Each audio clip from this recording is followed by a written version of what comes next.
Salam, bugünkü dərsimiz onluq kəsirlərdir.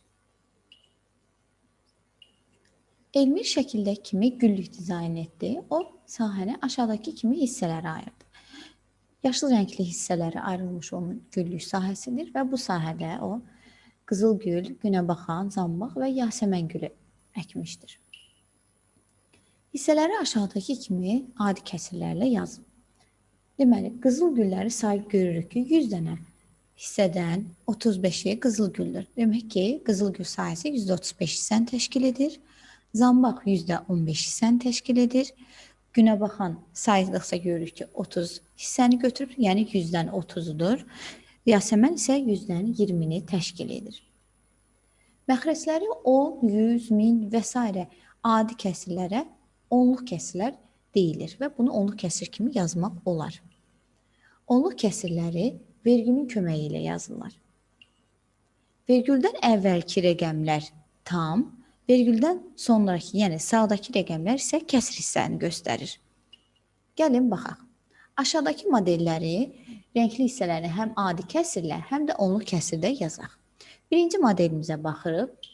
Modelimiz 10 hissəyə bölünübdür və bu 10 hissədən görünür ki, 3 hissə rənglənibdir. İndi biz rəngli hissəni adi kəsirlə yazmaq istəsək, yazırıq 10'da 3. 10 hissədən 3'ü rənglənibdir. Onluq kəsirlə yazmaq üçün dedik ki, onluq kəsir vergülün köməyi ilə yazılır. Bunun modelimizə bir dənə bütöv, yəni tam rənglənmədiyinə görə onun tamı olur 0 tam, 10'da 3. Onluq kəsirlə 10'da 3'ü 0,3 şəklində yazırıq.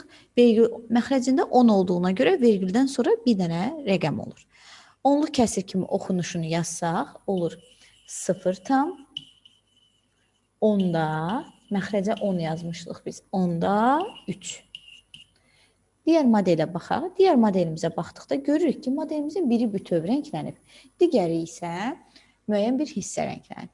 Adi kəsirlə yazdıqda bir dənəsi bütöv rəngləndiyinə görə 1 tam, digəri 100 dənədən sayıb görsək, görürük ki, 20'si rənglənib. Onda olur 1 tam, 100'də 20.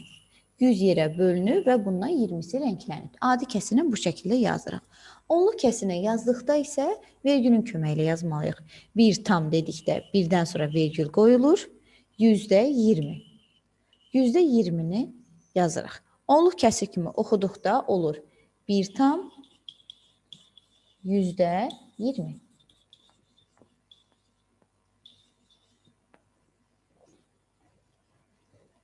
Verilmiş adi kəsirləri onluq kəsirlər şəklində yazaq. Onluq kəsir kimi yazmaq üçün baxırıq ki, məxrəcimiz 10, 100, 1000 olmalıdır və s. Bəli, onun üçün yaza bilərik. Əgər məxrəcdə 10 yazılıbsa, vergüldən sonra bir rəqəm olmalıdır. Onda 1 0 olduğuna görə vergüldən sonra bir rəqəmlik yer var. Bunun tamı əvvəlində olmadığına görə 0 tamdır. Vergüldən qoyuruq, vergüldən sonra isə 4'ü yazırıq. Oxunur 0,4. 100'də 27'ni.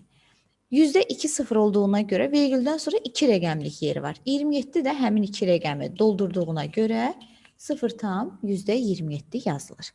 1000'də 8'ə baxırıq. Ədədin tamı olmadığından 0 tam yazırıq, tam deyəndən sonra vergülü qoyuruq. 1000'də 3 0 var. Biz 3 rəqəmli yer ayırmalıyıq. 8 tək rəqəmdir. Deməli 8 onun bir dənəsini doldurur, digər yerlər boş qalmasın deyə biz ora 0 əlavə edirik. Və oxunur 0 tam 1000'də 8. Adi kəsirləri onluq kəsirə çevirmək üçün həmin kəsiri bərabər kəsirlər yazmaq lazımdır ki, onların məxrəcləri 10, 100, 1000 və s. olsun. Məsəl üçün 2'də 1 kəsirinə baxın. 2'də 1'in biz məxrəcini 2'dir, onu 10'a çevirə bilərik. 2'ni 10 etmək üçün surət məxrəc 5'ə vurulur. Kəsrin əsas xassəsindən istifadə edirik, olur 10'da 5. 10'da 5. Göründüyü kimi tam yoxdur, onun üçün biz bunu onluq kəsir kimi yazanda yazırıq 0 tam, 10'da 5. 5'də 3 kəsirinə baxaq. Məxrəci 5'dir. Məxrəcini biz bunu 10 edə bilərik. Bərabər kəsilən xassəsindən istifadə edək. Surət məxrəci eyni ədədə vururuq. Alınır 10'da 6. Onluq kəsirinə yazmaq istəsək 0,6. 20'də 7 kəsirinə baxaq. 20'ni biz 100 edə bilərik. Biz elə etməliyik ki, bərabər kəsilən xassəsində eyni ədədə vurmaqla və ya bölməklə. Bölməklə alınmadığına görə vurmaqla edirik. 20-ni 5-ə vursaq 100 edər, 7-ni də 5-ə vururuq, 35 edir. Alındı adi kəsilən %35.